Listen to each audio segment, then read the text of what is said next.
Have you ever wondered what it might be like to try to find a job in the hit 2008 video game Fallout 3? I have. The world of Fallout 3 has been totally obliterated by nuclear weapons, and it's been taken over by roving gangs of jerks. Roving gangs of jerks, he says.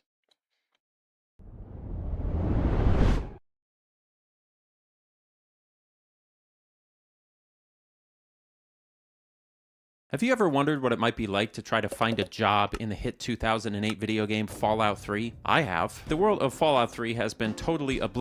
Have you ever wondered what it might be like to try to find a job in the hit 2008 video game Fallout 3? I have. The world of Fallout 3 has been totally obliterated by nuclear weapons, and it's been taken over by roving gangs of jerks. But there's still some semblance of an organized economy, at least in the major settlements, and if you were looking for work in this world, those major settlements are exactly where you'd want to be. So you basically have two good options. You can either live in Rivet City, a city built inside the hulking ruins of an aircraft carrier, or you could live in Megaton, a settlement inside of a big hole surrounded by trash. Both places have a standardized currency called caps, and they have some variety of available industries to work in, but which one is doing better overall? How's the unemployment rate in each place? How diversified is the economy? What's the GDP? Is it even possible to calculate these things? You're also going to be looking at lots of graphs and at least one table and maybe this spreadsheet at least once. Let's start by talking about Megaton. Megaton is a city that seems to have been built inside the crater of an unexploded nuclear bomb, and its population seems largely made up of people who either currently or previously worked out in the nuclear wasteland as sort of mercenaries or as part of trade caravans. It's kind of a backwater Wild West sort of place with an every man for themselves philosophy that's gradually transitioning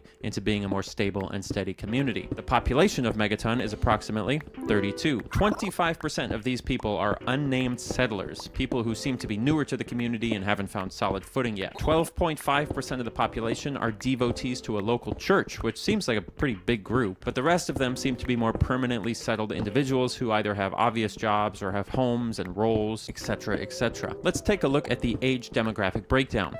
Nearly 70% of the population is of working age, a quarter of the population is old, and just 6% are children. The most notable figure of those is going to be the 25% of people who are old, so let's keep that in the back of our mind as we proceed.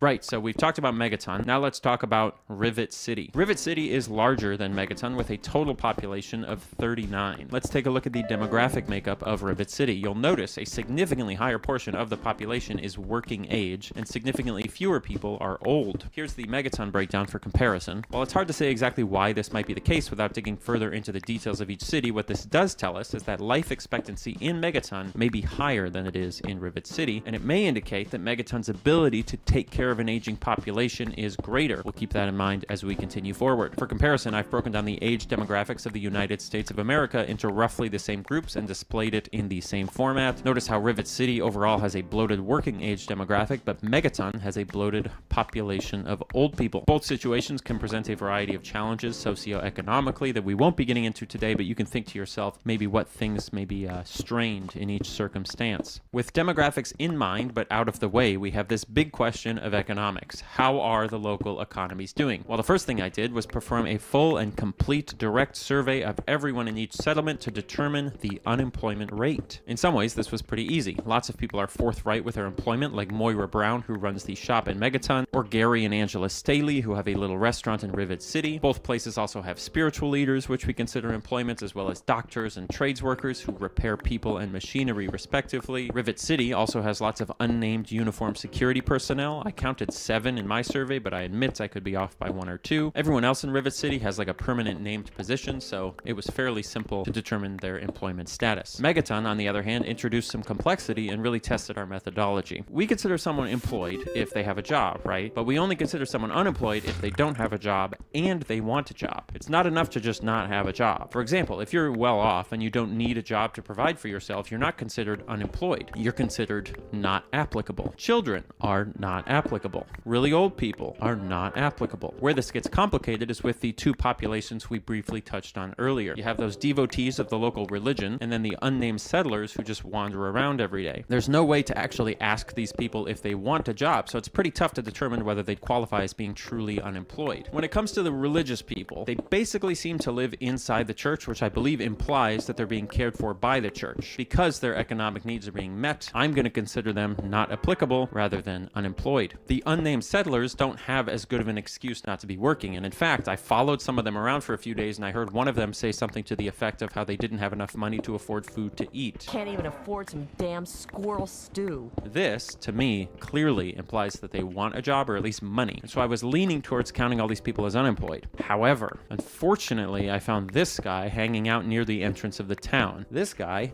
is clearly employed. So there's got to be some nuance to this. I mean, what do these people do all day, right? If you follow these people around, these unnamed, unemployed interlopers, they spend their days just wandering. Occasionally they sit down. Sometimes they rest in the common house. They do eat every so often, so they must get hungry. They stand to listen to the sermon from the fanatical priest, so they must have some desire to belong. In some ways, their job in this world is to remain jobless. That's philosophy, though. We're doing data. What I decided is that the farming gentleman is employed, and that this other guy who has a gun and he eats at this restaurant is also employed because he just kind of seems like he has his life put together. But the rest of these settlers, I'm counting all of them as unemployed. The only other minor conundrum in Megaton was Lucy here. Lucy clearly isn't employed, and she spends her days walking around and drinking at the saloon, but she owns quite a large home and doesn't really want for much, so we're going to consider her not applicable. Which means that altogether, Megaton has an unemployment rate of 26.1%. If you're thinking to yourself, that seems pretty high, you are correct. I think the U.S. unemployment rate right now is like 4%,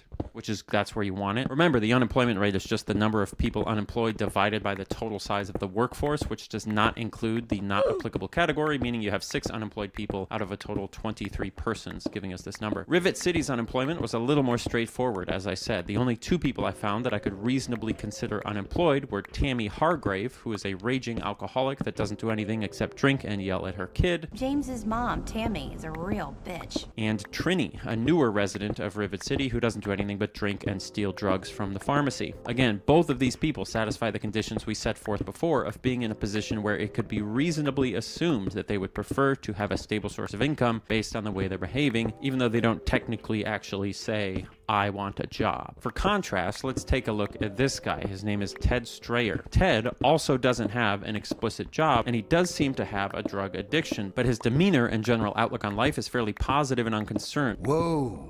What's the rush, dude? Which makes it more likely that he's not in as immediate need for work, and therefore we're considering him not applicable. In previous surveys we've often considered anyone who appeared to live on the street or to have a substance abuse issue to be unemployed if they didn't explicitly have a job. In hindsight, the Bureau of Labor Statistics considers that judgment to have been a little imprecise and unempathetic, so we're striving to improve our assessments going forward, and this is an example of that. Overall, we've calculated Rivet City to have an unemployment rate of 9.4%. When you look at this, you look at these two, it's easy to say, wow, Rivet City better than Megaton. But it's important to remember that this data isn't inherently normatively loaded or loaded. It would just be loaded. It's just an annoying way of saying that it's just data. We can draw conclusions from it if we want, and that's what data is good for, but those conclusions aren't inherent to it. You know, we can conclude that a 9.4% unemployment rate is better than a 26.1% unemployment rate, but that's a conclusion that we're drawing. It's not a given, okay? Let's absorb this data into our analysis and then take a look at some more. Another thing we cataloged during our census is which industry each person worked in. Things like shopkeeper, medicine, maintenance, etc. The categories we used were made by me, so they aren't like objective, but they'll shed some more light on the economic situation here. Let's take a look at Megaton first. It's interesting that hospitality, that is people working in bars or restaurants, make up the plurality of workers in Megaton, but overall, it's a pretty good mix. Obviously, with a population as small as it is, when you see 5% of workers are in the medical field, that literally just means there's one guy working in the medical field, but you know, it is what it is. Interestingly, the one person working in agriculture is that unnamed settler who hangs out with the cow, and the one person working in shipping and trade is Mr. Billy Creel, who could maybe be considered a mercenary because he's working as a caravan guard, but he specifically talks about how his work allows the businesses in Megaton to stay supplied. Helps keep the town supplied. So I decided to consider him more of a shipping and tradesman. Not tradesman, whatever. I don't have to get all the words right, okay? Just like 80%. The two things that I want you to hold on from this graph as we switch to Rivet Cities are the categories of law enforcement and mercenary, which account for 10 and 15% of the employment in Megaton respectively. Okay, let's switch.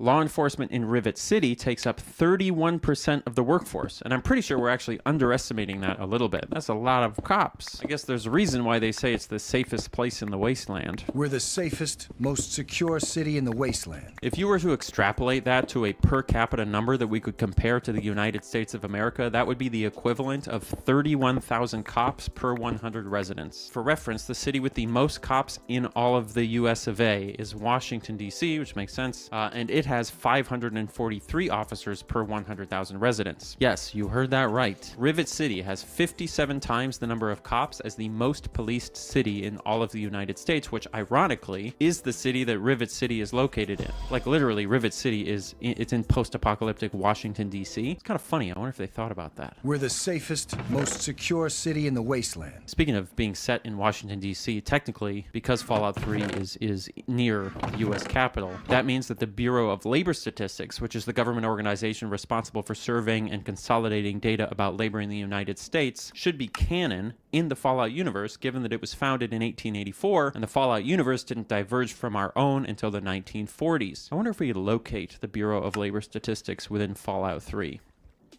In real life, the Bureau is located near Union Station, a large passenger rail depot in Washington, D.C. Conveniently, this is almost at exactly the 90-degree meeting point if you draw lines directly north from the U.S. Capitol and directly east from the White House. So if we use the same strategy to triangulate its position in Fallout 3 using the game's representation of the U.S. Capitol and the White House, we would end up here. Interestingly, the game also has a large train station here called Metro Central, but it's likely modeled after the real-life Metro Center, which is not the same as Union Station, which is the train depot located here in real life. If you're not following, just close your eyes, we'll be done soon. That said, if we take some artistic liberties and see the game's Metro Central as an amalgamation for both real life's Metro Center and real life's Union Station, we could use that to estimate with some degree of accuracy the location of the Bureau of Labor Statistics in Fallout 3, which can then be determined to be most likely either this building or this building. If you're keeping score, this is, in fact, the third video in the last 12 months in which we've discussed Washington, D.C.'s Union Station,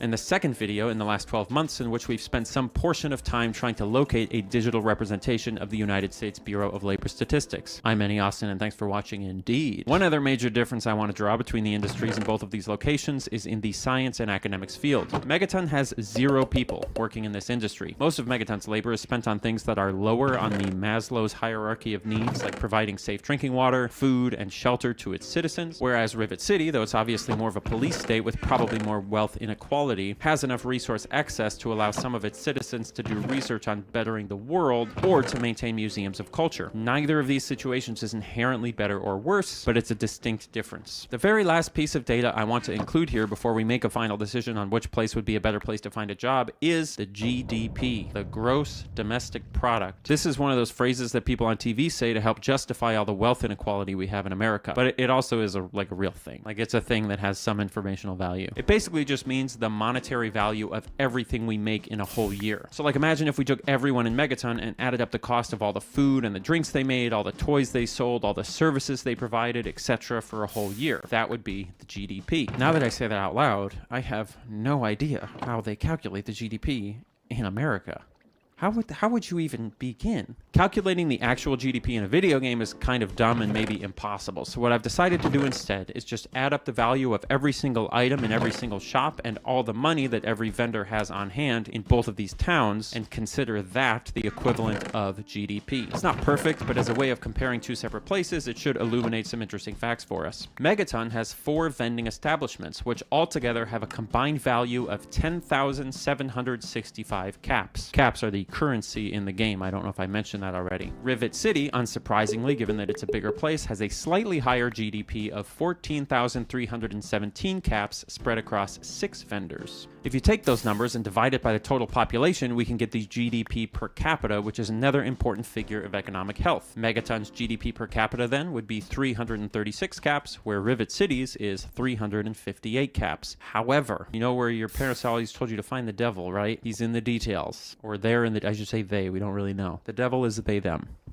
Anyway, some of the details in Megaton are a little fishy. If you head down to Craterside Supply, which is the general goods store in Megaton, you'll find that shop owner Moira Brown is selling a few items at a ridiculously high price, including blueprints for weapons and furniture. These items are worth over 1,000 caps each and are dramatically more expensive than anything else available, which leads me to believe that they might be artificially inflated for some reason. If you remove just that handful of ludicrously expensive items from her shop, Megaton's, this is not a joke, Megaton's total GDP drops by a staggering 6,000 caps, bringing its GDP per capita down to 151. Yikes.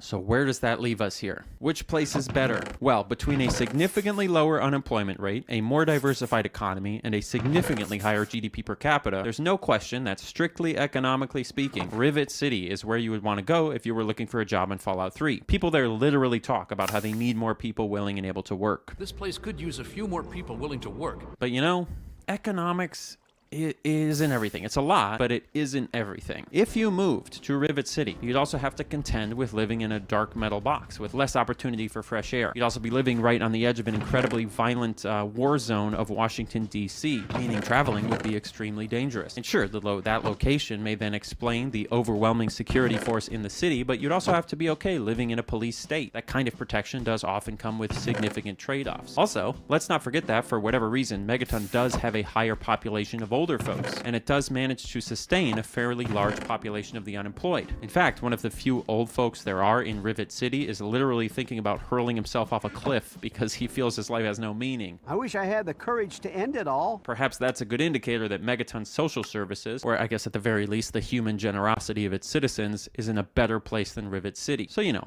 the point is, data is amazing, and sometimes I think it's the only fundamental truth in this confusing and difficult world. But at the end of the day, you are a human being. You're not a data machine. You're a vibes machine, and you have to take vibes into account as well, especially when deciding where to move. So, you know, just keep that in mind. But personally, I would move to Rivet City because I like things that are depressing. I wish I had the courage to end. I'm Annie Austin. Thanks for watching.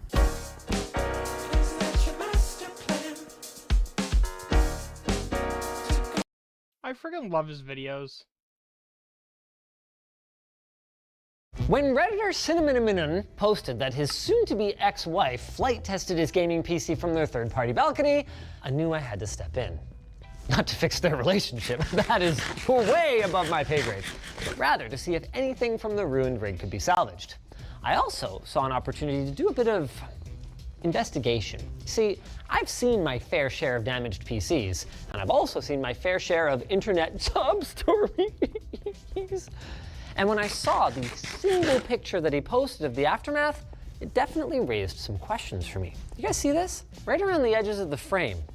The case itself doesn't appear to be that mangled compared to the damage that we're seeing inside. So I think there's a possibility that Cinnamon is more of a criminal trying to capitalize on internet charity to get a new PC. A ploy that has already worked, if indeed it is a ploy.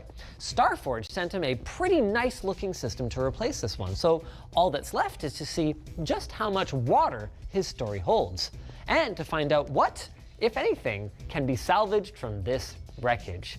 Obviously, my first question is, why? I mean, clearly there are some relationship problems, or A, she wouldn't be a soon-to-be ex-wife, and B, his PC would still be in one piece, but what's the specifics of the story here? Well, what he told us is he approached his wife about getting a divorce and said basically that all he wanted was the PC. That was the wrong thing to say, and yada, yada, yada, PC flies off the third floor and into the ground. Okay, well, obviously nothing's gonna go great from that height, but surprisingly, as I mentioned before, the case, after touching some grass, is in pretty good condition. Now, he claims he has done nothing to the PC since then, other than pack it up and ship it to us, which, by the way, was not a simple matter. DHL was not cool about shipping broken hardware. They've seen this movie before and don't want to be involved. They've had situations in the past where people have intentionally shipped broken stuff and then tried to come back and claim damages and get the insurance money. Right, okay, well, enough ado. Let's ado this. All right. Get it? That was terrible. Astanabruke? Where did this come from? Lithuania. Oh, Lord. How much did we pay to get broken computer parts here? Probably too much. Oh, that's not a good That's sign. the wrong angle. Yeah, he worked as a tech before, so you can take his word for it. I'm not a scientist, but you know. It's not supposed to go in there like that. Oh, hey, he wrote a little note for us. Oh, yeah. Good luck. Do not check the homework folder. Yeah. I get it. That is one thing he's legitimately hoping to get back, is some of the data that's on the drive here, which, before looking at it, I think is a pretty good chance. Your face. There's all kinds of stuff falling at the bottom here, man. Your face does not indicate agreement. Not so much. Well, honestly, I think the drive is probably okay. But we'll see. Oh, geez, maybe not. I'm feeling a little better about his story. Dirt was involved. Uh-huh. I think we can both agree it probably did get thrown off a balcony. Yeah, I would agree with that. What it looks like happened was a lot of the impact was born right here and went kind of straight into this vertical piece, so it didn't deform as much as if it had, well, A, hit concrete, Yeah. or B, hit a corner that was not as reinforced. This is glass. This is glass, too. That's a miracle that survived. Like, if it had hit this side first, oh, these feet are just gone. Feet are just gone. Well, that makes sense, right? Because if it hit here and then tumbled, Yeah. then who knows, right? All bets are off. The fact that the glass is still intact. Dude, the last time we looked at one of these systems, we managed to salvage a surprising amount of stuff from it. I don't think we're gonna have the same kind of luck. That's not a good bend. One thing that gives me a little bit of hope for maybe the motherboard is that it's not full-size ATX. It's MATX. So even though this tray is bent, the motherboard itself is not. Isn't quite that bad. You know what? I'm betting that power supply is still good. It's just kind of barely mangled. I think the power supply stands a chance too, but I haven't looked at the other side yet. Yeah, we probably should. No, put it back. Ooh. You sure it didn't come from Italy? I don't get it. Oh. Wow. How did that cooler bend that much? It's got a lot of inertia. And heat pipes, right? Like you can bend them by hand. That's true. 6 at a time or whatever. That wouldn't be easy. But the number of G's that this was under, Yeah. it's a lot. Wow, it broke the power connectors. What? Oh, no way. I've never seen that one before. I've seen PCIe slots ripped apart. Actually, I've never seen a card this mangled, but I've seen coolers like this. I have never seen the inside of the PCIe power connector broken. I want to get this power supply out. Okay, the peel's still on it. Oh yeah, ha, it's like new. Post this on Facebook Marketplace. Peel's still on. Yeah. Can you imagine how mad she must have been to do this? I gotta wonder, bro, there's always two sides to every story. Yeah. What did you do? I mean, maybe you did nothing. Maybe You like, never know. You never know. But maybe you were the saint of love and kindness in this relationship. But she clearly was not into that. All right, power button, hit it. I mean, the light's turned on, that's a good sign. Just because the system fires up though, that's true. does not mean that this fan, for example, will still spin within the mangled frame. You can see she ain't true anymore. So we're playing some Crysis 3 here, boys. And I don't see that fan moving, Jordan. It twitched, dude. I will believe you, but This is totally cool still though. So I don't see it moving. It doesn't need to move. It smells fine. Wow. Okay. Ooh, yeah, you're definitely doing some work now. I think I'm ready to call this a pass. Yeah, that seems to be fine. I just got a power supply for the low price of, what did we pay, 200 bucks? Ish. All right, let's see if I got anything else. Let's look at the cooler here next. Sure. Even if the cooler survived, would I really want to use it? Now, well, that's only a month old, as a matter of fact. Really? He was having trouble. I was kind of doing some deep dive on his Reddit here, and he was having trouble with heat. And they recommended he get this new cooler for his CPU. It may have fixed the problem, but he ran into some other trouble. That's still good. You can bend that back. Should we try? Stick it in a vise or something, or like? Yeah. That's not good anymore. Ooh, she's twisted, brother.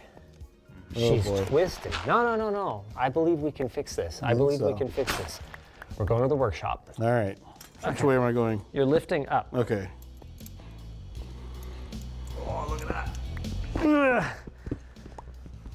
Okay. I mean, It's getting better. it's an improvement.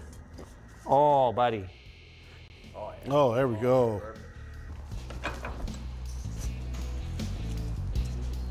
Huh? I say we put it on our bench. I think she's gonna work just fine. While Jordan's salvaging the brackets, I realized we left our game running, so all I gotta do is fire up hardware info, and we can get a before temp with an AMD stock cooler, because at the end of the day, just because it functions at all doesn't mean it's worth installing if it's no better than the stock cooler. So right now we're running at 44 degrees with a maximum of 48. Let's see if this does any better. I need some fans. Right. Well, I have this one. Okay. She's a little unbalanced. Hold on, maybe we can fix that though. So all we have to do is give her the old amputation. There. All right. If you didn't look that close, you'd think, oh yeah, they bent some fins when they were installing it. Dude, she's looking good. Beautiful. She's looking good. That one's less beautiful. Well, you won't, when she's in motion, you won't even see it.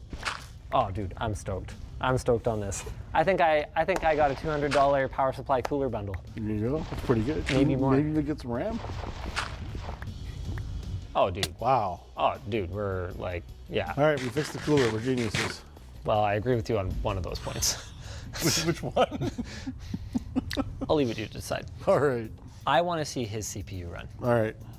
Ooh, 5600X. Yep. Dude, if I got a free We're upgrading. 5600X and a power supply and a cooler, this is starting to look like a pretty good value. Yeah. What's a 5600X worth these days? Got to be like at least 80 bucks. Dude, yeah, these are worth like 70, 80 bucks. I'm feeling pretty good right about now. Should we go for RAM at the same time? Let's go for RAM at the same time. I think it's a pretty safe bet. Nothing touched it. It doesn't have a scratch on it. I say this RAM works. What do we get? All right. 32 gigs! Dude!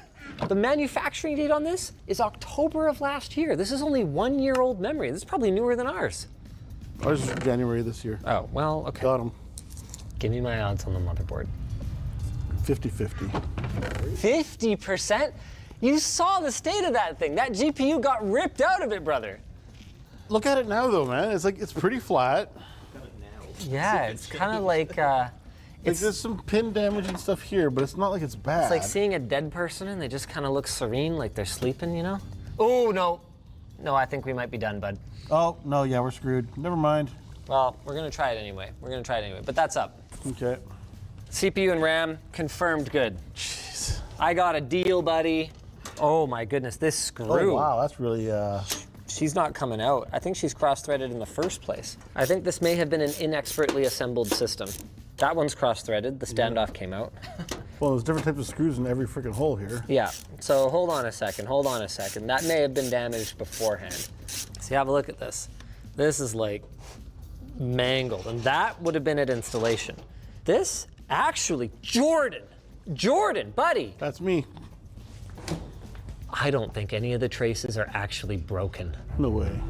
Look at them. Hang on. Glasses off. Glasses. The glasses are coming off. Some real tech shit's happening now, boys. The glasses are fucking off. Yeah, those are good. Wow. Dude, and like, you saw how like bent and mangled it looked? It's frowning now. A little, not much. I've seen way worse post. You know what probably saved it, Jordan? What probably saved it is the corner it hit on. Okay, so if we look, right? Hitting the back corner here. There's your initial impact. So Yeah. if it had gone down this way, Yeah. it would have ripped this PCIe slot open this way. But the weight was on here. But the weight was on there. The weight came down toward the board. Yeah. And this is one of those metal reinforced slots, which I always thought was just complete marketing nonsense, right? We did see with post-Nord that did break. But Speaking of armored and reinforced, once again, component armor comes to the Yeah. rescue. I think this SSD is going to be totally fine I don't see why not. because of that heat spreader. I wanna pop it out anyway. Let's have a look at it. Okay. She looks fine. She looks fine. She's only a 512 gig drive, but hey, still, I'll take it. Dude, this might work. And also, even if those traces that are a little bit mangled are dead, because there's one that looks like it might be broken, even if they're dead, Jordan, Yep. this is literally a segmented off part of the PCB that just handles onboard sound. Yeah. So we could still just use the audio off of our HDMI port, plug into the headphone jack on our monitor. We're using a USB microphone anyway. We're good to go. Yeah. There's no way, Jordan. I don't even see any lights on. This is all of his stuff except for the video card right now. Yes. Okay. Conductive on the oxide coat. Shut Holy crap, up. we got a light. Shut up. You have got to be fucking kidding me. Hold on, she's off. She's back on. Holy Different crap. light. No, I know. I think she's supposed memory to. training. Holy shit. I think Oh my goodness. It's just swearing a I lot cannot in this video. believe that works. no way. Also, are you a filthy cheater? Oh my. What does Cheat Engine do? Maybe it's perfectly innocent. Hold on. Tool designed to help you modify single-player games. Without an internet connection, you can make them harder or easier. I think this might be okay. Give him a pass. I think this might be okay. I just wasn't familiar with the tool. It didn't have a great sounding name, in fairness to me. I'm not gonna dig any deeper than this. I don't wanna see your homework folder or whatever you're using microtorrent for. Hear me out. Now it's time for the final boss. How do you want to tackle this? Should we take the cooler off, try to straighten the cooler, try to straighten the GPU, and reassemble? Yeah, Okay, let's do it. Let's do it. I think it's worth the try. I mean, dude, Yeah. That's nuts. hold on. I think that GPU is going to be beyond dead. That's my eye There's no opener. That'll way. buff out. There's definitely at least this one Oh connect. my. Oh, No, wait. it's okay. Well, that It's not quite grounded anymore, but you know. that might slide back in there. Hold on. Oh, let's see if that's a non-essential one. He sent over this handy-dandy reference sheet. So just a second here. Yeah, We don't even need that one. that's a secondary HDMI. All right. Let's frickin' go. That one doesn't even work if you use the DVI connector anyway. Okay, all right. I don't like this severe bend That's a bad place for a bend to happen. right down the memory here because these BGA chips, they're soldered down to the board, and those solder joints can be quite brittle, actually. Here's what I'm thinking. Okay-ish. We just chuck it in the slot, and I just like put my finger on it and see if the GPU warms up. Okay. If it does, we kind of try to bend it a little, and we try and put the cooler back on. Okay. Okay. Is the power supply on? No. I would Okay, do it. maybe. It's warm, but reflow not it. like hot. VGA light's still on though. It's going, what the hell have you done to me? I think she's trying, but I don't think she's going to be able to do it. I think we do have to give her a little bend. Yeah. I think The you need safer way to bend do it and this then would throw be it in to, at the toaster oven. very least, have the card like warmed up a little bit when we do it, so it's not so brittle. But realistically, we have so little to lose that I think we're just going to kind of go for it here. Dude, if this thing fires up, I actually think I might just retire. There's no mountain left to climb anymore. I could never achieve greater. Okay. Dude, that's pretty flat. Whoa, you're right. That's not. Whoa, dude. Dude. Give that a go, man. Dude, that's not nearly as bad. That's way better. Try it. Okay, no. I'm gonna straighten this. I'm gonna straighten this and put it Okay. back on. Yeah. No, that's the play. That's the play. Trust me. All right. Trust me, bro. Guarantee equality here. I do want to have this on it this time if we can. What's the dealio here, though? Mainly your copper in here is bent to hell. Okay. This right here is exactly what makes our precision screwdriver pretty special because unlike other multi-bits, they have a longer blade, so you can reach just a little bit farther into things without hitting the wider part of the blade. There we go. So, unfortunately, this is a really nicely built card, and this is an aluminum shroud, which means that it's not just going to kind of spring back into shape. It doesn't have that kind of memory, but it's malleable. Oh man, this will take a little bit of doing though. Hi, how you doing over there? Good. How you doing? You know what? How's the video card? I think what I would like to do is do a quick testaroo on this Dude, before we put the fan on. before we fight with that thing? Yeah. Okay, here we go. At this point, no matter the outcome, this is a triumph. Okay, so she's off now. And she's gonna try again. She's not gonna try again. She's just off. I'm gonna try again.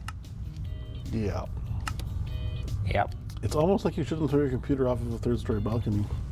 Still an absolutely incredible win. We got a working CPU, cooler, RAM, SSD, Motherboard. power supply. Yeah, they got literally everything save the GPU, or yeah, the GPU. I'm tempted to put on free TikTok memes, but I'm not going to do that to everybody. Oh no! Magic the Noah has gone to St. Jude's Children's Hospital and he's stolen a bunch of money and ran away with it. What the f? That's not good. Now it's up to you. Fur. I was gonna do Roarin, that. Spiff. You have to fight against Magic the Noah and save Christmas. Finally. Oh my gosh. Wow. Really? Okay, you all have 5 power and I'll let 0 score. This is optionally cooperative, so keep that in mind. Fur, you're gonna be up first. Take me right. Roarin. I mean, I'll go right with Fur. Okay, Spiff. I will cooperate and I'll go up. All right, good. Diversify ourselves across the board. I like that. Yeah. Spread up with the clues. What is that? A wolf is gonna spawn over here. What? I am gonna move left. Yep, Fur, back over to you. Can I move down? Is that an option? Yep. Actually, wait, a wolf can only spawn in a red space. Here. Of course, silly Noah. Okay, Roarin. I'll go up. And Spiff. I will also go up onto this weird, suspicious purple space. Okay, you're gonna spin the crazy wheel. Oh, I knew it was the crazy crazy wheel. I love the crazy wheel. Oh no. Oh, I love that one. Oh, yay. Noah gets stronger. Fantastic. I wanted that one for Christmas. Okay, I'm gonna go over and I'm gonna attack Fur. It's gonna be 7 versus 5 for Fur. Is this Noah's shortest video coming up? Yeah, what We happens could if... win right here. Yeah, you got him, Fur. This is easy. Oh. Free. What a great video, guys. Like and subscribe. Huh. See you in the next one. Okay, so when you beat me, Fur, all of the players will go back to the start. Oh. And now we spin Noah gets robbed. Oh. Let's go.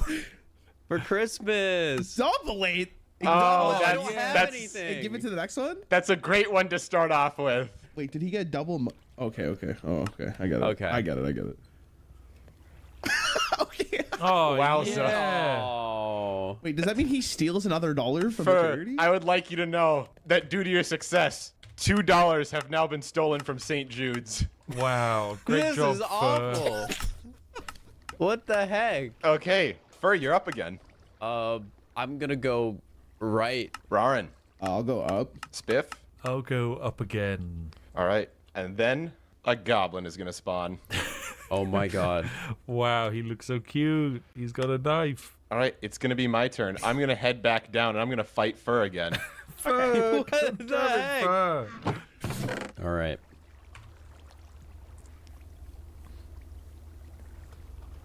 Uh-oh. Okay. Oh, no. Fur, you go back to the start now and you lose your next turn. This is rough. Okay, Roarin. Can you just jump onto the start square every turn and Yeah, just can you pummel spawn Fur? kill him this? Like, is... Yeah, I could if I want to, I guess. Why would you consider that? I don't want to give money to charity. That's the spirit. All right, I'm gonna go up. Okay, you get to spin the crazy wheel now. Let's go. Oh, hell yeah. Wow. Yeah, Roarin, you move another space. Okay.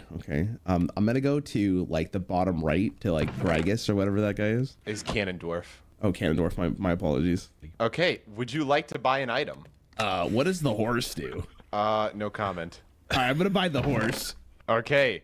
I think you made the right choice. I think so, too. Yeah? With the horse, you can move another space on a turn. Every turn, or only use once? Just once. Okay. All right, yeah, Spiff.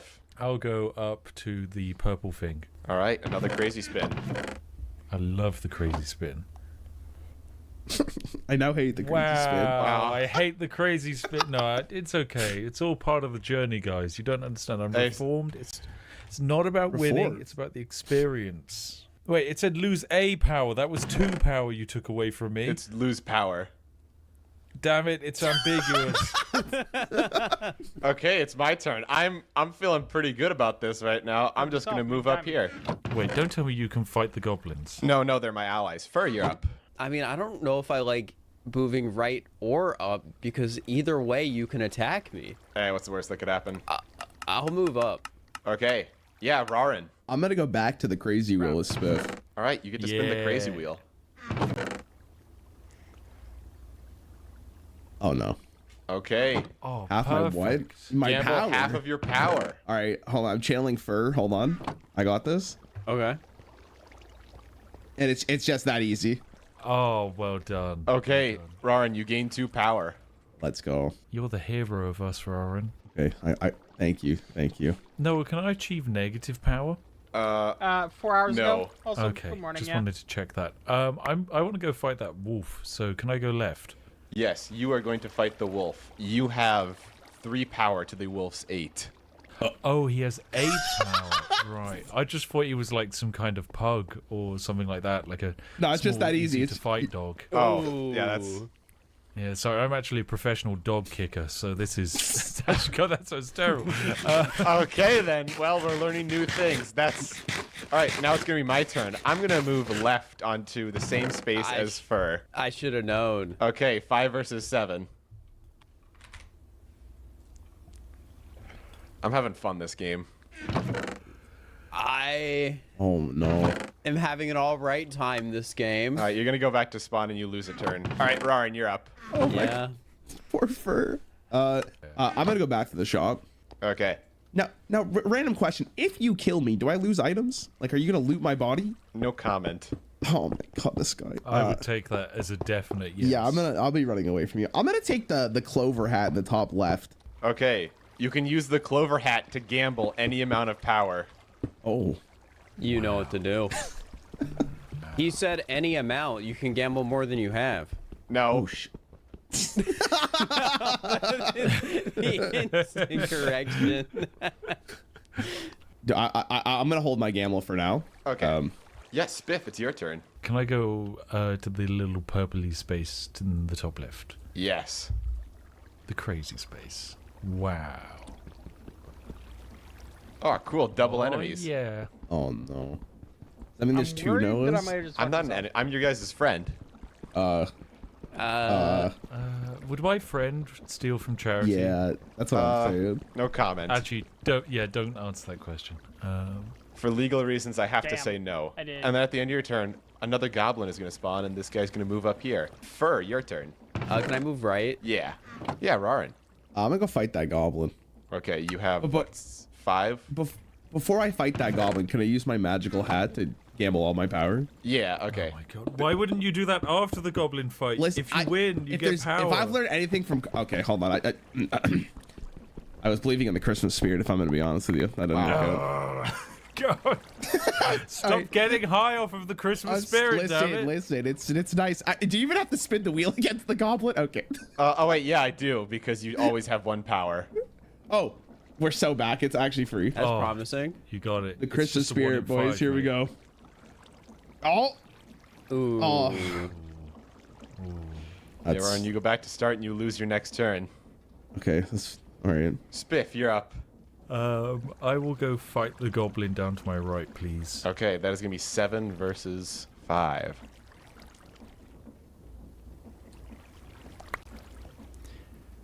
Yeah, it seems about right. Seems about right. It's oh no! I was worried about having to lose money this game, but You were meant to rig this in my favor, Noah, like last time. no, What the it's heck? unfortunate this time. Fur, you're up. You didn't take that little piece of code I sent Okay. for your malware device? Morning, Kenton. The what? Hey, It's Christmas Yeah. gift? You didn't receive it? The Christmas gift, the pen drive I gave you. The that you zip meant to plug file? into. Yeah, the zip file. You meant Sorry, to I haven't extract opened it yet. Should I? So have you ever had to Yeah, you make should open a the zip file. Wait, did you actually? An API, like out of I like said it was a zip file. It's a great just zip file. random things, I So it guess. slightly modifies the Google API. okay. Rather not make. Okay, yeah, force, Fur, no. you're gonna fight a I goblin have now. got it, though. All right. Let's go. So right for- now oh, I have yeah. to figure out Okay, a you're way up to to 7 integrate power now. a random store's Alright. API It's gonna be my turn. I'm gonna move over and I'm gonna attack you, Fur. Okay. You into keep doing this. Poor Fur not didn't- really a Oh, random source, no. just like Let's go. No, that's me. I have I to guess that was integrate a a no. store Let's do it API. This is like Google Play, but like for You know what? Fair POS enough. terminals into I'm still gonna win more or again, though. less a system that will it's enable Swift API Let's bug or whatever. go. Let's go for. The spirit of Christmas. All right. Okay, Well, now Fur, remember you have to steal money. essentially enable I'm us trying, to I'm trying. adapt Take the money those from systems Noah. in like that API into other Oh hell yeah! For let's go. 2000. into other right, that's $2,000 into other to applications charity. and stuff like that. Yay! Good job, Noah. Yippee. And I'm looking at this API. I'm going like, I love that. Fur, you now well, it's have relatively simple to actually 1,998 as implement your score. on your Cool. own. Okay, yeah, so Fur, you're up. why We're do I resetting need everything. to specifically Okay. Raren. implement it? I will go to the right. And Spiff. Can I go up and fight Fur for the charity donation? To like You to can work fight with the him, but you store can't outside steal of his like score, no. the Okay. person right that's then. working on the application that needs to have this API initially is just not wanting to do it. I guess I don't know. Just it's.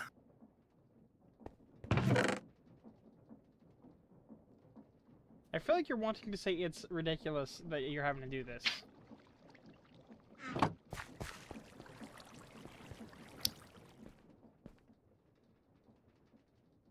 No, not quite. Not exactly, I will say. It's just not the most. I don't know.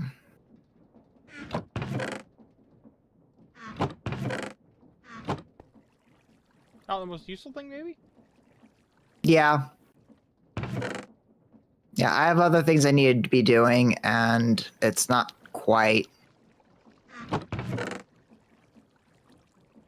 Yeah, it's not quite where I want to, like, it's not quite where I want to be spending my time, I guess, I could say. So.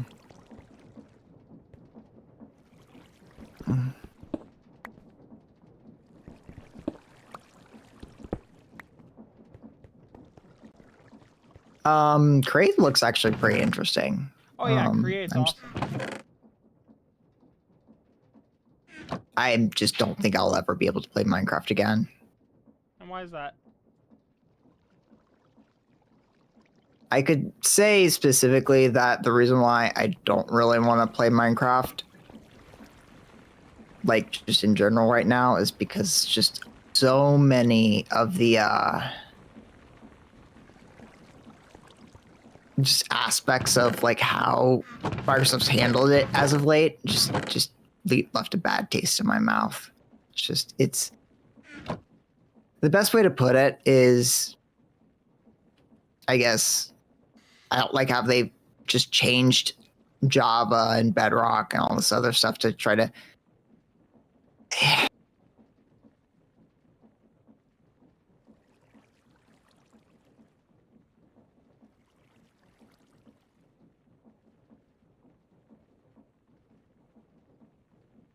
Yeah, to make an iron chest, you just surround a chest with iron. I don't have enough iron for that. Yeah.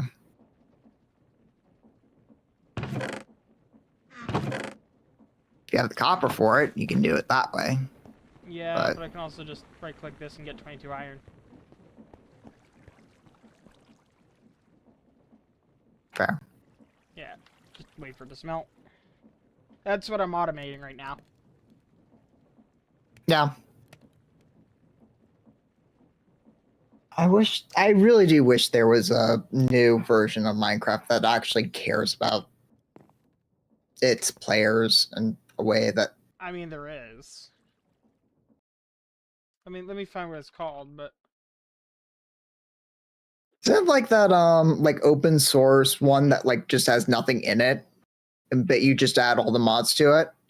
yeah, it's been renamed to Luanti, Luanti, and one of the default game modes is basically what if Minecraft? Yeah.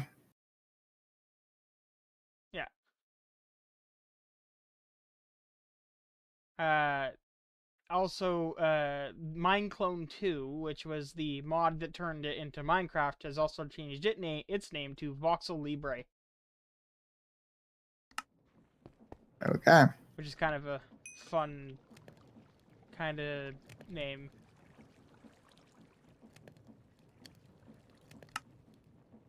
One iron chest, and then I want to upgrade that iron to gold, which I don't any more gold.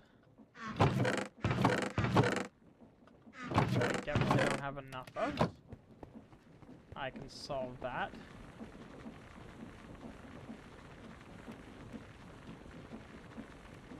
You don't get gold from that, do you? Gold is from...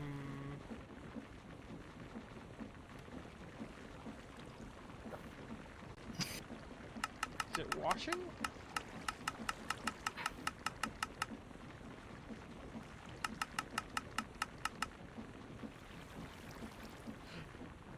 How have I gotten gold? Killing mobs? Sand. You wash sand. Ah.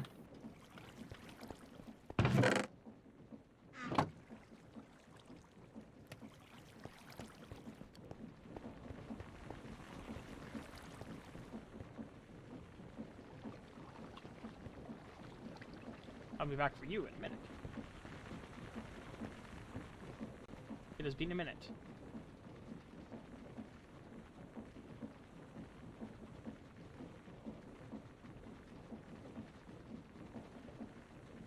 As you can clearly see, this is very much still a very temporary setup. But this is the beginnings of my mechanical room, so... Which is fair. There we go. I got 14 gold. Perfect.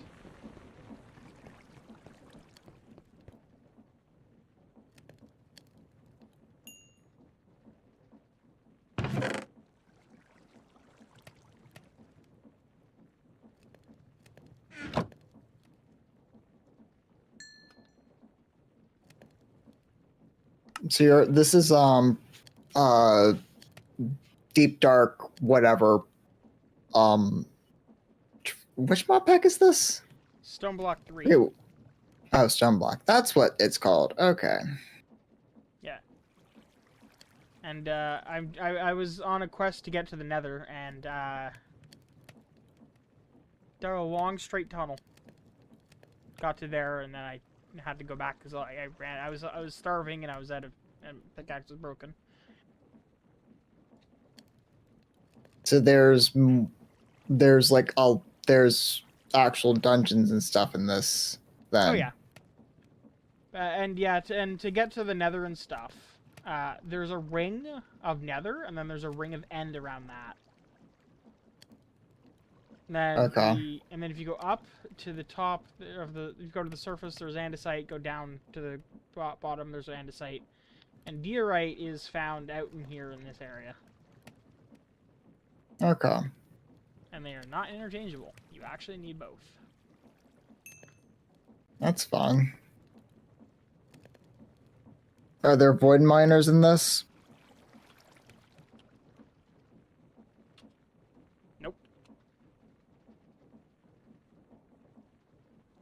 That being said, there's also not sieving, even though it's set up as a pack that absolutely could do that.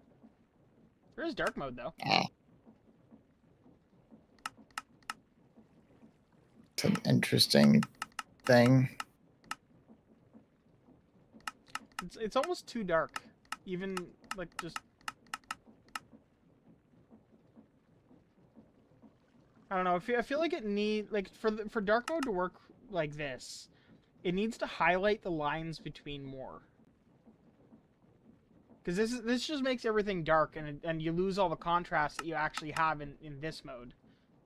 There's a lot of contrast here. And then it's gone. It also should not be like Windows 98 graphics. That's just Minecraft, though. I know. Dark mode does not work with Windows 98 graphics. You say that, but dark mode on Windows 98 actually looks pretty good. Isn't that just like high contrast? No. There is an actual dark mode that you can acquire.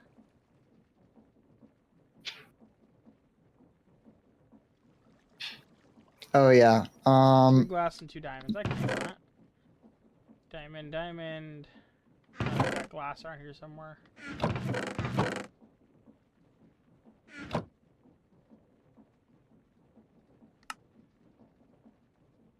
And I'm not going to bother upgrading it to a crystal chest because all that does is make it transparent. Yeah. I need to make another hopper though.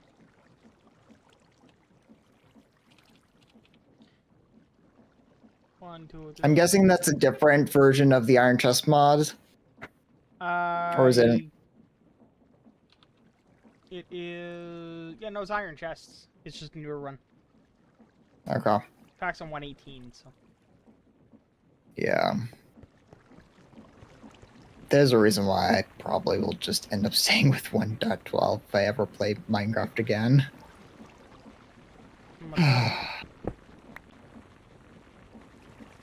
I just don't like half of what the I just don't like half of what Perfect, that's what I want to see. Nice. Just don't like where Minecraft's gone after 1.13. I mean, I haven't liked anything since they changed combat, but, you know. Yeah, 1.7 probably was the best. 1.8 kind of, yeah. 1.8 was the update where they changed the combat the first time, if I'm not mistaken. Yeah.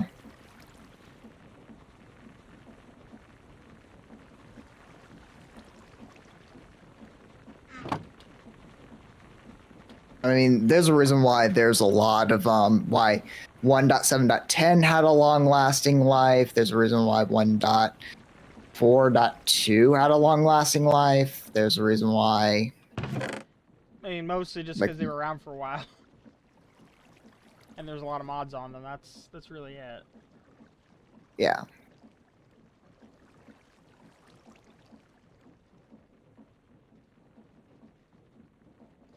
But people also liked those versions, so.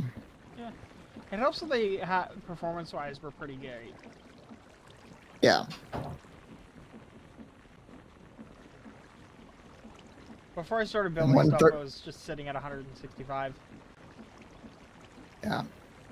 1.13 broke basically all the mods, so not a lot came out for that one. Every version of Minecraft breaks all the mods. That's just how that is. Yeah, but it broke them more than most people would realize, because it's like, oh yeah, now you have waterlogged blocks. So if you don't account for that, then on all of your micro blocks, and it's like, Yeah, I mean, in fairness, they've been rewriting Minecraft for years now. Like, Minecraft internally is very different to the Minecraft we used to have. Like, yeah. Like, Minecraft used to rely heavily on matching strings for things. God. Yeah. I mean, in fairness, very human-friendly. Downside, very not computationally friendly. Now everything internally is just matching integers, which is much faster than matching strings. Yep. I mean, if I was designing a game, I would be designing it based upon integers. Hilariously, that's actually something that happened before, because Minecraft originally, everything was, you know, air was 0, dirt was 1, and then it was Minecraft : dirt, but it was actually using that string for matching. and then finally they went back in and made it so that the string is associated with an integer, so it just does a lookup from string to integer and then matches the integer. So basically, modern Android ID stuff. I don't know about that, but TLDR, it's a Yeah, lot no, faster. it's the whole idea behind Android was like a lot of their ID system is it's an ID that's a string that references an integer. So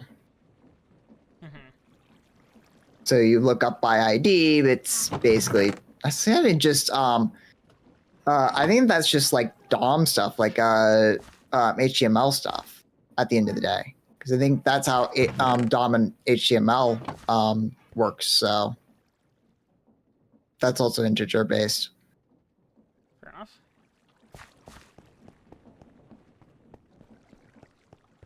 But yeah. Going for a run. A very, very long run.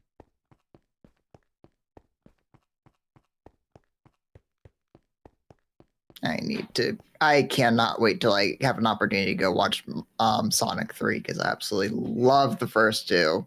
Really? Yeah. Fair enough. I mean, after like first one, like they listened to the fans and went like, okay, let's redo how Sonic worked. Let's re-render the entire movie, basically. Yeah. Which is not a cheap thing to do. No. And they listened to the fans and they remodeled Sonic and then re-rendered everything, which is a good idea. Yeah. And then with Sonic 2, there was a ton of outrage because the VA for Tails is the original VA, English VA.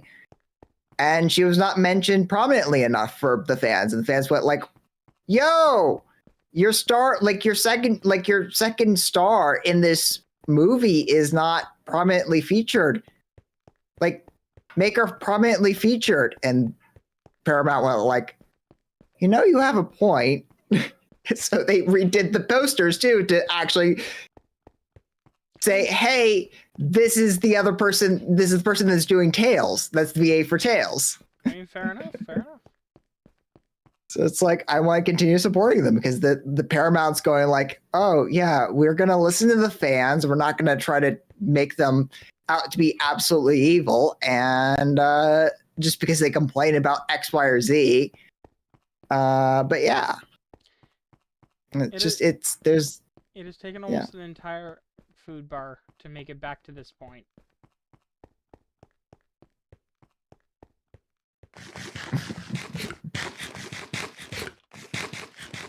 Sounds about right. Yeah. Zinc acquired, though. Nice.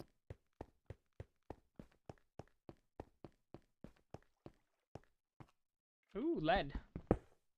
And silver. In real life, that actually does happen. So.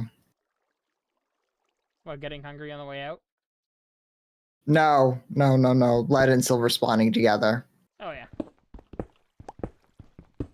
I actually do know that.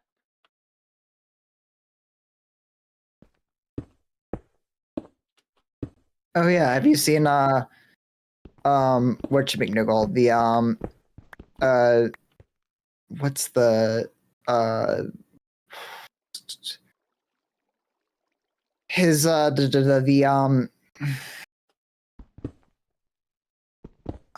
what is it called?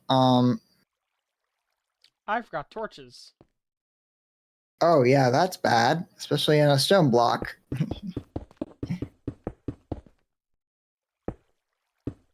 Alright. Time to go home and get torches. What is it? Ghost Town Living? Yeah, that's the name of the channel. That has the abandoned silver mine out in California. Yeah, that's a thing. There we go. Now I've got 60. Now I just got to run the entire distance back because unfortunately the Hearthstone is one way.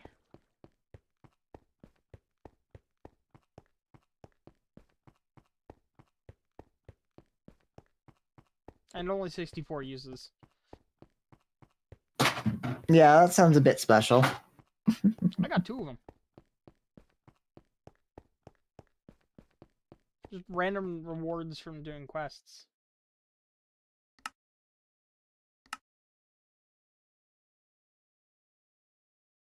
Sure, you could just use /FTB Stoneblock home to accomplish the same thing, but where's the fun in that? I just got a straw. The one who codes from Industrial... Really? Okay. Every so often, the game will randomly just spawn a stick in my inventory as well. A stick with a funny name. Funny name stick. Yeah. Mm.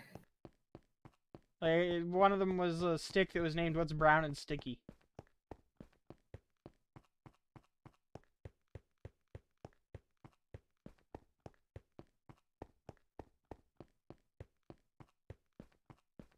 I wish I could make my FOV wider. 120 just not wide enough.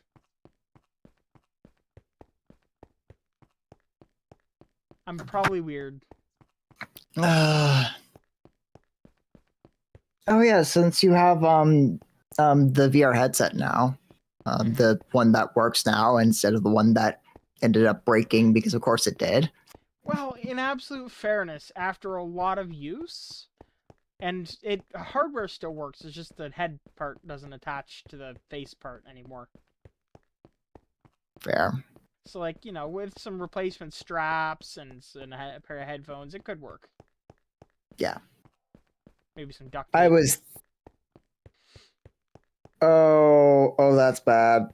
I looked down and I see an issue with my cable that I just made for my server.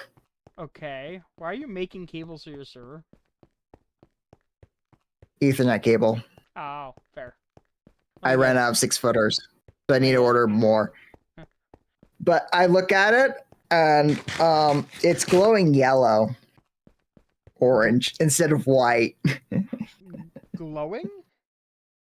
Yeah. Oh, are you talking about the status LEDs?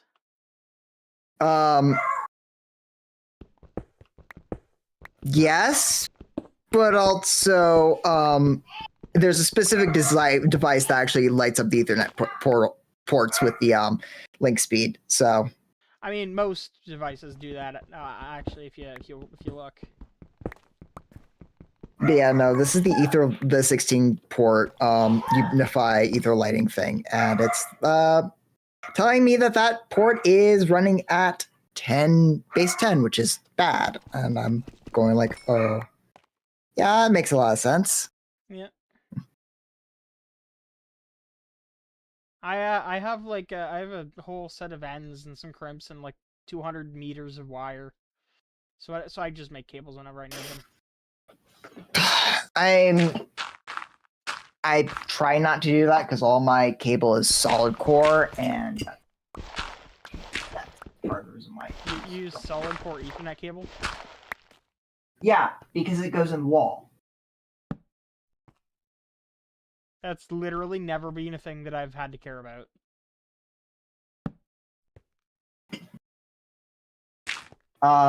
The solid core is basically because of I probably should not have unplugged that until I actually was ready to actually move that over. Oh, that's fun because I just unplugged my DNS server. Yeah.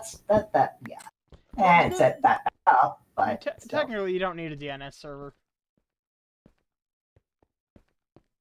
I run a Pi-hole. Yeah, but I mean, you configured it to automatically do fall back to a different one, right?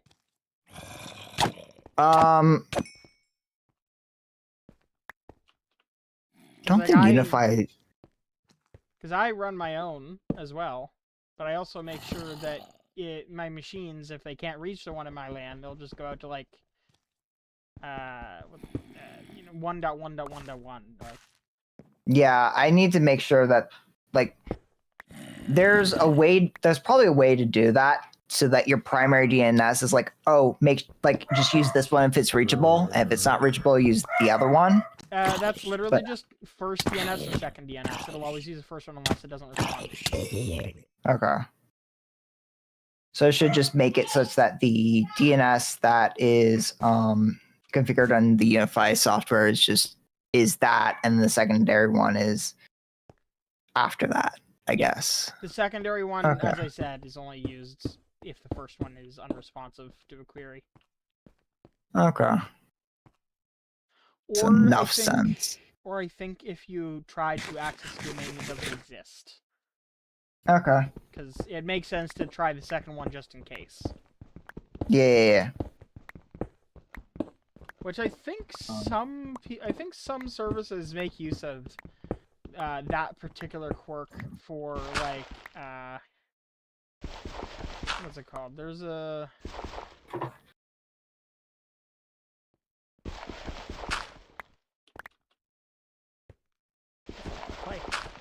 but no, there is like alternative root zones that you can use for your internet for like domains and stuff. Yeah. And and ideally you shouldn't actually use them because honestly most of the time it's just going to cause issues because then you can have potentially two sites of the same domain name. But yeah, in theory at least, you can do that. And then if you try to access something that's not on the regular internet route, you can try to access it through the other one. Yeah.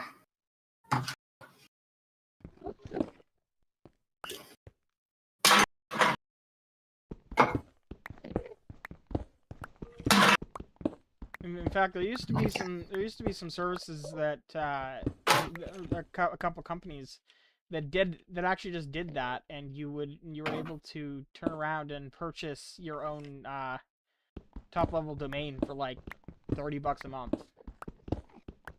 Yeah. But of course, the only people that be able to access it are people using the same service. Yeah. And there's no way you're convincing Grandma to change her to set that up. Yeah. Which basically means the whole idea was dead in the water from the get-go. Yeah.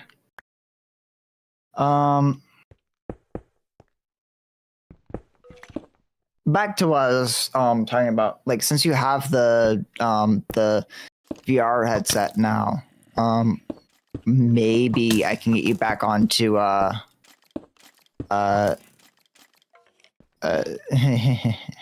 is this hardcore? Nope. Maybe I can get you back onto No Man's Sky at some point. Maybe. I should make armor. That's what I should do. Yeah, probably.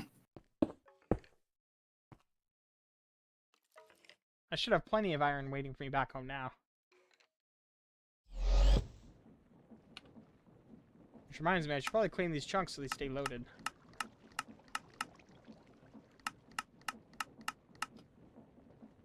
I mean, they are at 0, 0, so they're probably already loaded anyway, but...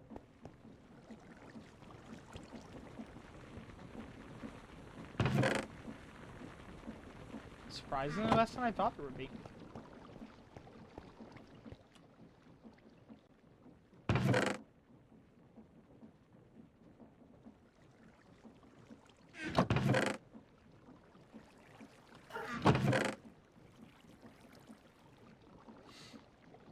I need to keep that in my inventory. The temporal pouch is basically the watch of flowing time-ish.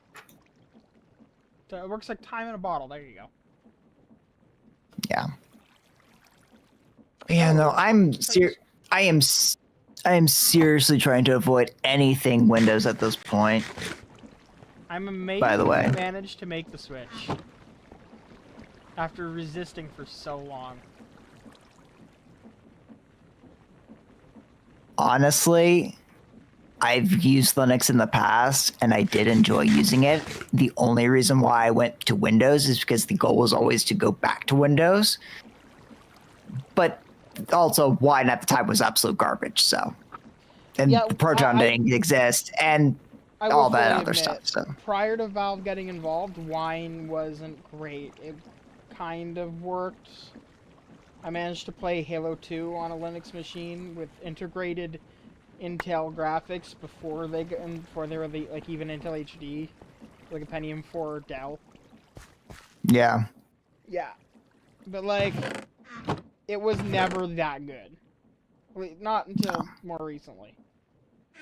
Yeah. So the available options for Linux were basically just native, native, or native. And like with the stuff that I tended to have, like it just was not necessarily conducive to run a Linux system full time. So Yeah, but now really you're not actually giving up that much. no, I'm not. And that's one of the reasons why I'm using Linux, because it's like I get the desktop experience I want. I deal with more issues, but like The issues not that like you can firmly track down exactly what went wrong. Yeah. As opposed to you have to wait for next week's update. Yeah, typically. Or next month or next year's. Because the number of times Windows had a bug that lasted 4 years is far too long. Yes. The other thing is, like, I also have different, like, I can have a slideshow on my desktop where I have a like wallpaper specifically for a vertical monitor being displayed on the vertical monitor. Yeah. Yeah. And you can't do that on Windows without installing some third-party apps, yeah. Very specific third-party software. Isn't it like Wallpaper Engine or something like that? You could use Wallpaper Engine for it, but if you're looking for static wallpapers, there's many options. Just none of them are great. Yeah. Yeah. But that's the thing. It's like I like having the customization and stuff, and I'm actually really enjoying the tiling Windows system because it's like honestly, it's a better way to compute. Like it just makes more sense to me. Like, why do I have to arrange Windows and all this other crap? And it just does, yeah. So. Yeah. Personally, I don't really care for. I don't care for tiling. It just doesn't. Tiling and multiple desktops are like an interesting idea to me. I can see why people like them. It's not for me.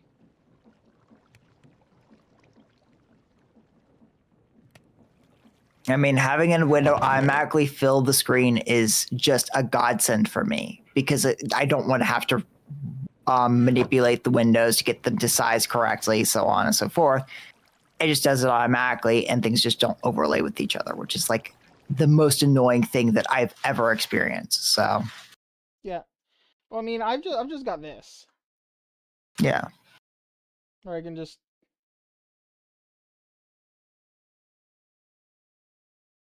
Are you running the new KDE? GNOME. Plasma? GNOME? Okay. Wait, that's GNOME? Yeah, that's GNOME. Interesting. I like GNOME because I prefer the experience over KDE, but I also really like having a start button, so I installed a start button and turned the top bar into a taskbar. Fair. But yeah, it is just GNOME. Yeah, and I use Hyperland because Hyperland is cool. Yeah, and honestly, that's all that really matters. Does it look how you want it to? Does it work how you want it to? Do you like it? Yeah. If your answer to all three is yes, then perfect. That's what you should use. Yeah. And the thing is that like I was struggling trying to understand how Hyperland was supposed to be installed until I found a distro that had it automatically installed. So yeah. And it's like and all set up and all that mess, and it's like, oh, now that it's all set up, I don't have to worry about it. I can focus on making it look and act the way I want to look and act. So that's what I did. Plus, you can copy those configs, and they should just work on any other distro as long as you got the right packages installed. Yeah. part of what I like about NixOS, because I use a thing called Home Manager. And yeah, I can... let's say I went back to Arch for whatever reason. I can bring Home Manager with me. And that will that'll install all the software through Nix on Arch that I was using on Nix. And it'll customize my GNOME desktop and everything for me without me having to deal with going and doing it all. I can still install stuff through Arch, but... Yeah, and that's the other thing. It's like I could go to Arch and I could go from Garuda, which is basically just Arch, over to Arch itself, install Nix, and learn that package manager as well. But I mean, you could do that on Garuda too, to be fair. Yeah. Well, yes. And honestly, there's no reason for you not to. You won't end up with any conflicts, and if you want to uninstall it, you more or less just delete the .nix directory in your home folder. Yeah. Well, depending on how you install it. You might also have to uninstall through Pacman the Nix program, but... Yeah. It's very much designed to be able to just drop it in and then remove it later without leaving too much stuff behind, as long as you remember to delete the folder. Yep. I'm just kind of like... I look at Nix and I'm going like, no, this is really cool software. And then I look at like the controversies that they faced recently, and it's like, why do you have to have these controversies? Well, for what it's worth, that's all being dealt with now. We have actually elected a new governance, and yeah. Are they still preaching like, oh my god, like the others are... I don't even know what that was beginning, but anyway. No, it was the whole, like, a lot of, like, you watched the video from Lunduk that I sent, right? At some point ages ago. Yeah. My understanding from you is it's not quite that, but also...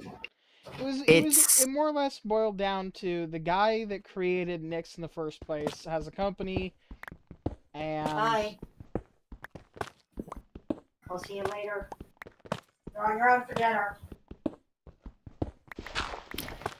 Anyway, continue. The guy who created Nix in the first place has a company that worked with military contractors and also arranged NixCon. And people were very upset about the inclusion of military contractors at NixCon. And that was what caused everything to kick off. Long story short, he still has that company, but that company no longer arranges NixCon nor is involved in governing Nix.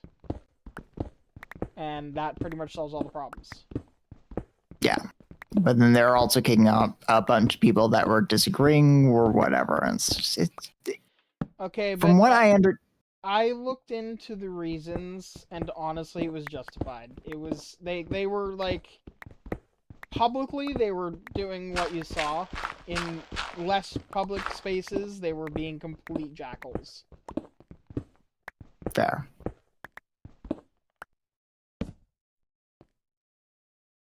So like publicly, absolutely, I disagree with them being removed. Having seen what I did, though. Not so disagreeing anymore. Yeah, fair. But yeah, TLDR, all of that stuff's being dealt with. Everyone's happy. Well, not everyone, but that's just humanity. Yeah. But like, just everything's been... The discussions have been had, the votes have been cast, things have happened, everything's calmed down. Yeah. Yeah.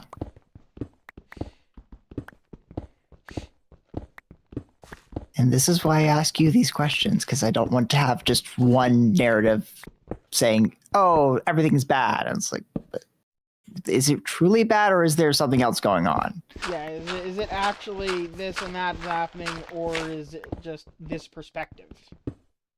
Or is it a combination of things? Yeah. Yeah. Like, so. But like with the military contractors thing, for example, the Nix board at the time had voted to not allow them there, and then the company that was organizing it just kept re-inviting them, and that was part of what caused everything to go off like a powder keg. Yeah. So yeah. And Yeah, and London could, and in defense of London, you can only see so much because of reasons. So yeah, time is a big one. Yeah. You only have so much time in a day. Yep.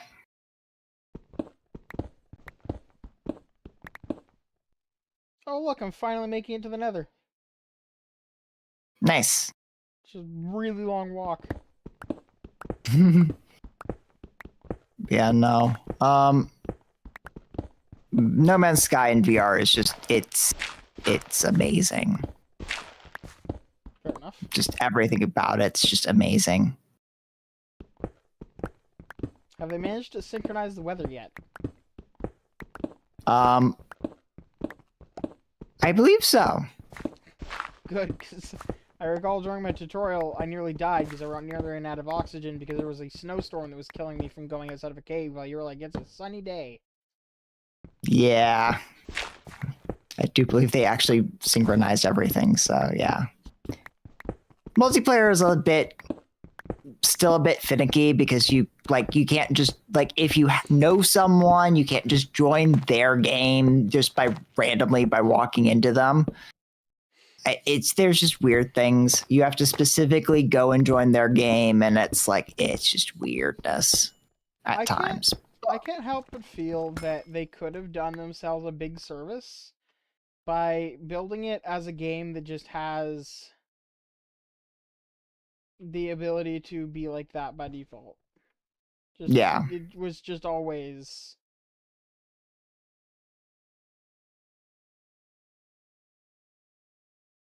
You know? Yeah.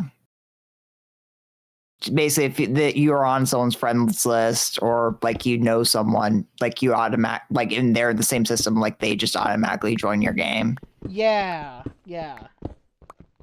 Or even just go the other route where everyone's just always in the same game, but unless you're marked as friends mutually, you can't really interact very much. So just to give the universe more life, really. Yeah, the biggest thing with that though is you have these expedition stuff things where it's basically, to put it simply, the way that works is a bunch of people go on an expedition and you end up with hundreds, if not thousands, of people in the same system, and I don't think their network infrastructure could handle that to begin with. Well, and you would probably make it so that stuff isn't happening at the same time for everyone. Yeah. You just make it so that it's maybe 2% of the people that get it in any given system. So everyone's going to a different. Well, the expeditions themselves are community events, so. Oh. So basically you go to a thing, and then you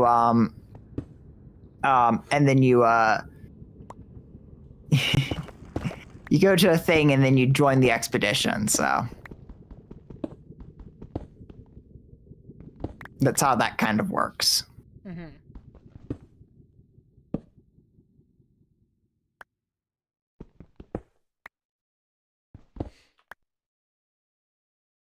My inventory is quite full. Yeah.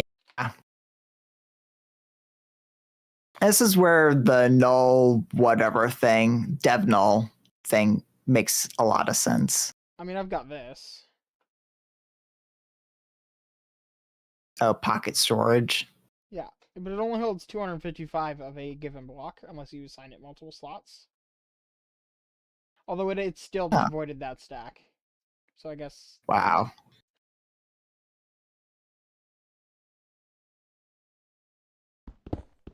That being said, I have cobblestone generators, so I'm not worried about cobblestone. Yeah. But yeah, no. Since I last played No Man's Sky, it's actually kind of gotten really, really good. So. Fair enough.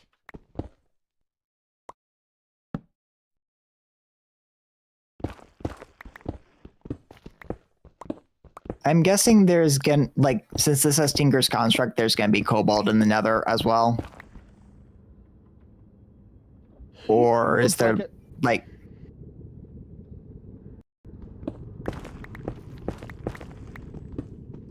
there could even be kobolds in the Nether. Ooh.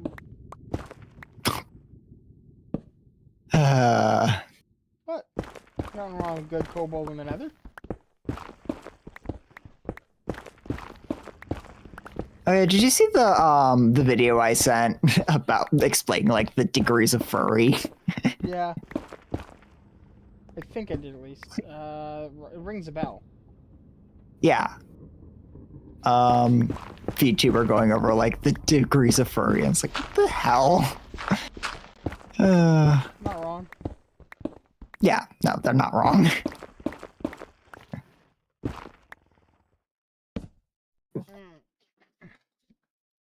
I think my favorite. There was a.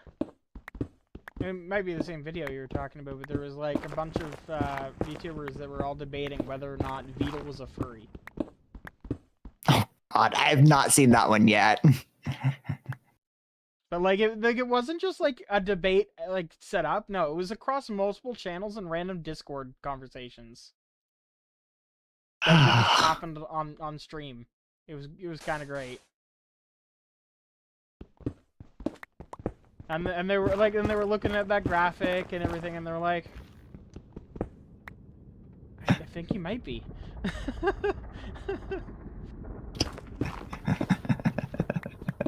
Of course, Fillian's not a furry either, so. Oh, come on now. She is such a closet furry, it's not even funny. Yeah, especially when she starts barking. It's like, what the hell? Why are you barking? Yeah, that's not dispelling the rumors, Fillian. But she but she also has what are they? Like she also wears cat ears, and it's like, and you're barking? Like, what the hell? I mean, yeah. Listen, you can have more than one animal, okay? Yeah.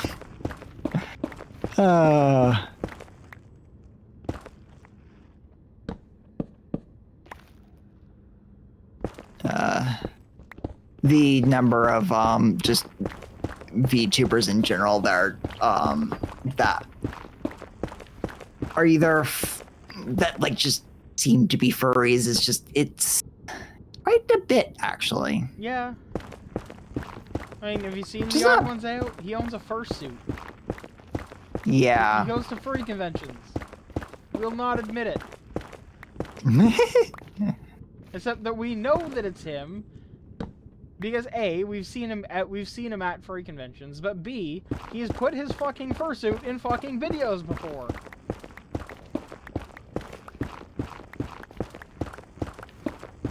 So it's like, dude, we know.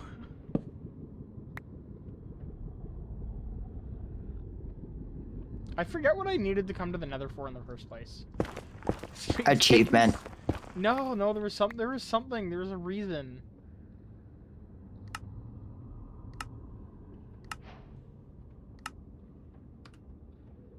A pipe wrench, that's actually useful.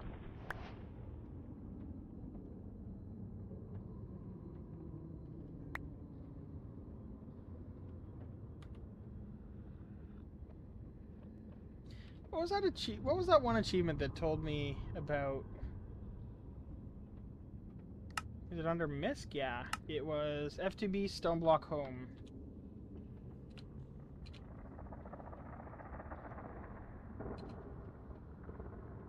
I imagine I can set home.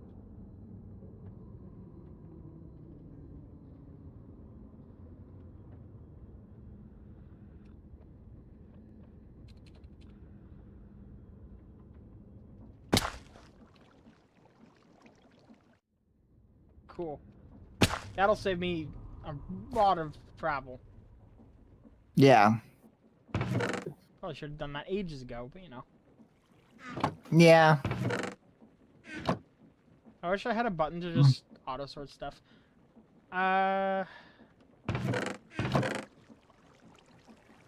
Honestly, that is one of the greatest things that Final Fantasy 14 does. Is the ability to just sort everything. Yeah.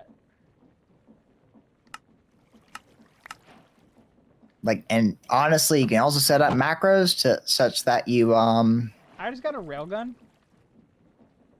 Wait, what? Just got a railgun. with no power in it, but a railgun. Yeah, so I guess you need to figure out a way to charge that. Well, my next plan here was literally figure out how to... That's supposed to stay on me. Was figure out how to make a... figure out how to get the storage system that I want, which is...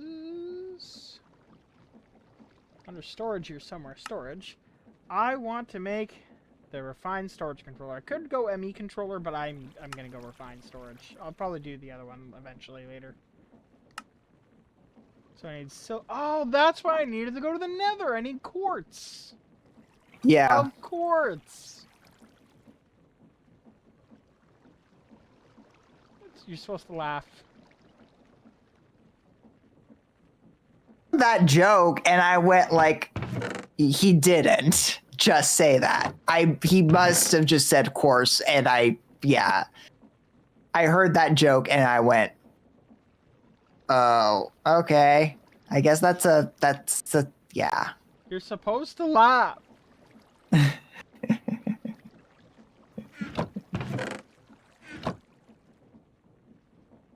Yes, and you're supposed to have all the wallpapers of anime girls and all that mess. I am.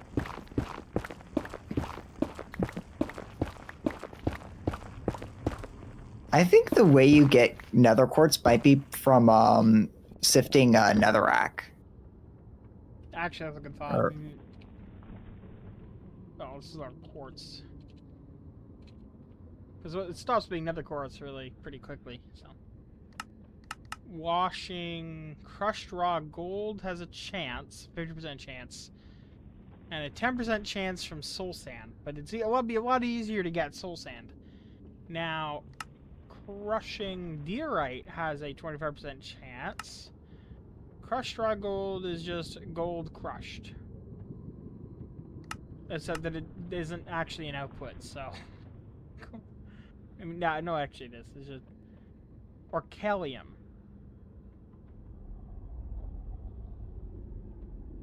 Okay. So I'm going to need to set up crushers. Which, if I recall correctly, crushers need mechanical crafters. Mechanical crafters need electron tubes. Which needs quartz. So I need to get some quartz to make quartz. Yeah, obviously. So in other words, I need to keep going.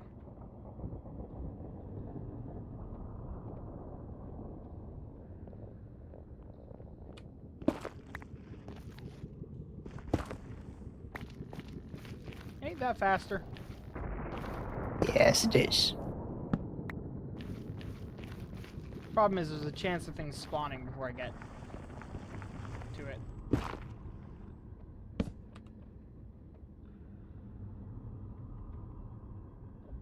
You should put your torches in your offhand.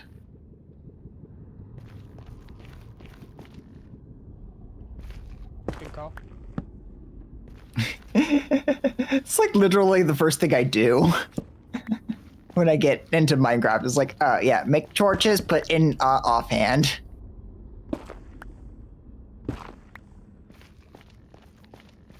If I'm not mistaken, I'm not going to run into any ores until I get to the edge of the nether area as well. That's fun.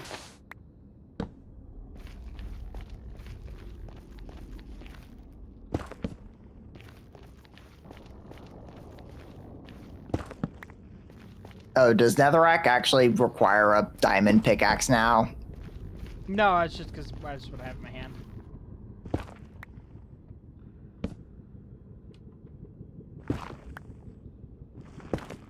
That'd be terrible.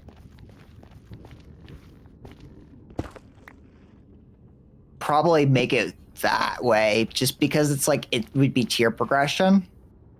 So you couldn't just go to the nether and then not be prepared. So you'd actually have to be able to make diamond by a portal to begin with, and then Well, everything in the in fairness, there is no portal involved here, but oh, there goes that. yeah. Yeah, I don't have any repair kits. And there goes that hammer. And there is no repair kits of that.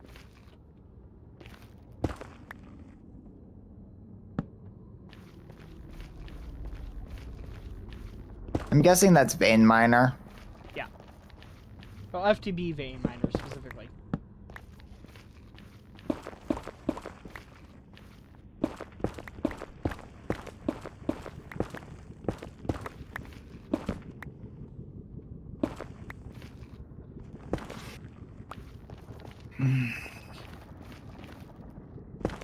Why does it look like there's a nether fortress? Because there is. Also, I'm kind of surprised. It's based on the same as this, but From what I am seeing, it looks like there's no lava. there isn't. Like that spawns in the nether. There isn't. At least not that I'm aware of. That's gonna be fun.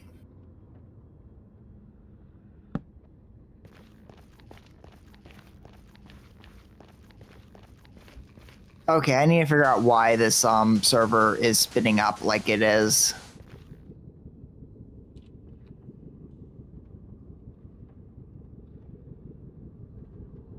Because I just restarted it and put it back and put where it's supposed to go. And the GPU's decided to spin up after I put it on like it's silent mode. And I was like, what the hell? Why are you doing this? Mm-hmm. Something broke. Something broke, and I'm like, I'm annoyed now.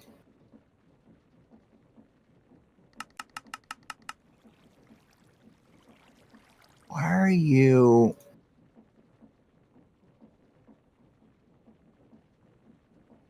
Is there a way to view through the OMV dashboard, like just temperatures of crap? Like the GPU and the CPU and all that mess? Honestly, unsure. Repair kit. And then I want iron forever. There it is. Can I just put straight unrefined iron in here? I can! Don't have to smelt it first. Very nice. Actually, that would probably save me a decent amount of coal. But not time. But coal. Oh, Well, what? What? I just looked in at my Oh, that's not good. Very not good.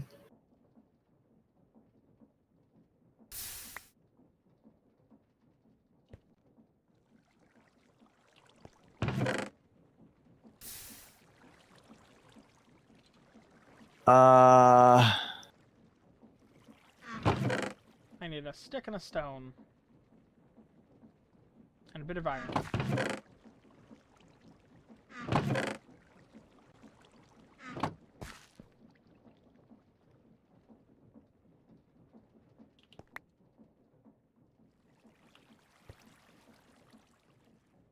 Oh, that not good. Why do I not see my my drives, my SATA drives? Oh, that's fun. Okay, I'm gonna go deal with this. I guess I'll talk to you later then. Yeah, have fun.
Alright, now.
Okay, that's what I thought. Okay, very good.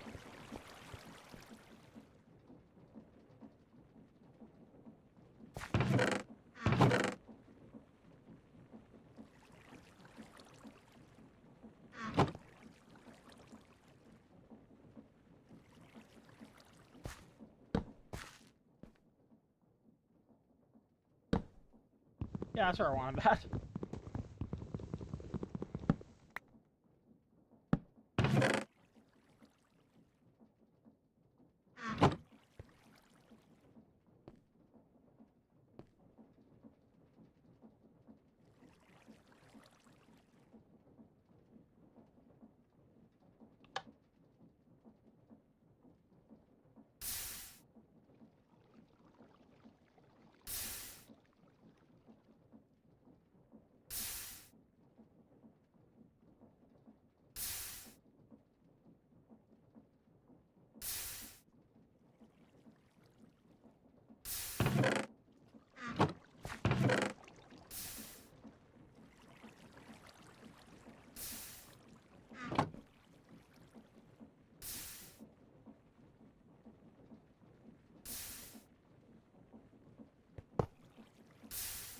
Perfect, that's what I wanted to see.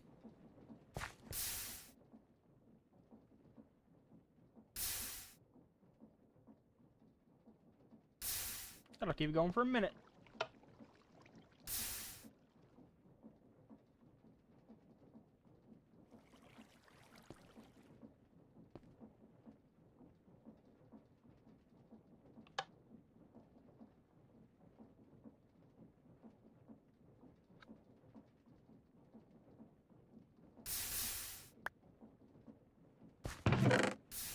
There was no reason for that, I just wanted to.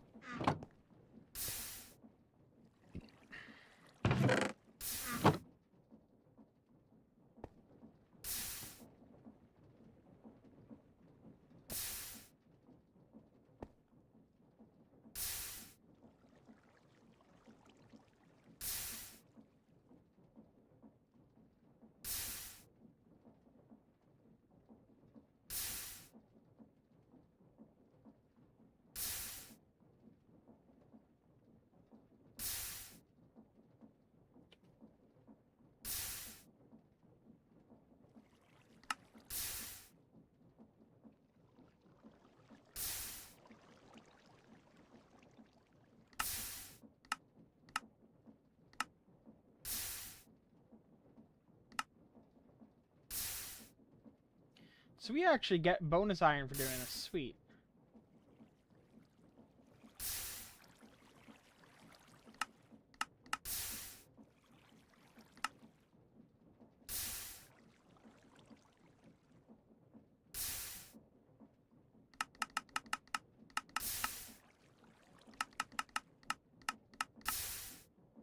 So far, this is the best way to do this.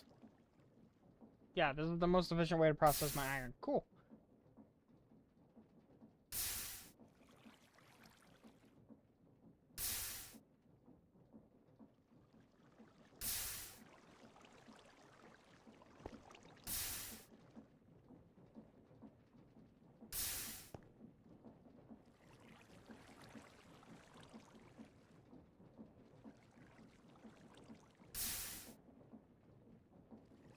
That being said, this is where I'm going to leave it for today, guys.